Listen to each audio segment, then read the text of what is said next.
प्रथमच ठाकरे बंधूंची संयुक्त मुलाखत होतीये। संयुक्त सभेआधी संयुक्त मुलाखत होणार आहे आणि मुंबई आणि महाराष्ट्राच्या विकासावर प्रश्न असतील। मुलाखतीमध्ये सकारात्मक विधायक चर्चा होणार आहे।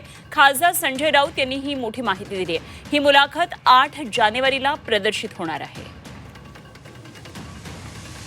ठाकरे बंधूंच्या या संयुक्त मुलाखती संदर्भात निश्चितच महाराष्ट्राच्या जनतेला कुतूहल आहे का हेही पाहावं लागणार आहे।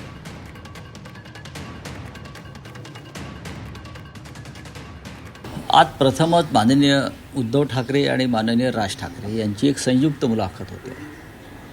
संयुक्त सभेआधी संयुक्त मुलाखत होते, लक्षात घ्या। आणि त्या दृष्टीनं जिथे ही मुलाखत घेतली जाणार आहे, आम्ही असं ठरवलं आहे की मुंबई आणि महाराष्ट्राच्या विकासासंदर्भातच त्यांच्याशी चर्चा करावी। बाकी राजकारणाचे प्रश्न विचारायला भरपूर वेळ आहे नंतर, पण मुंबईसह महाराष्ट्रातल्या लोकांना काय हवं आहे आणि तुम्ही काय देणार आहात, आपण काय देणार आहात, या संदर्भात सकारात्मक आणि विधायक चर्चा या मुलाखतीतून यावी अशी माझी आणि माझ्याबरोबर जे मुलाखत घेणार आहेत महेश मांजरेकर त्यांची भूमिका आहे। तुम्ही आपली टिमकी वाजवत बसा। तुमचा एंटरटेनमेंट शो महाराष्ट्र बघायला इच्छुक आहे। तुमचा एंटरटेनमेंट शो नक्की बघतील। मतदान मात्र भारतीय जनता पार्टीला होईल।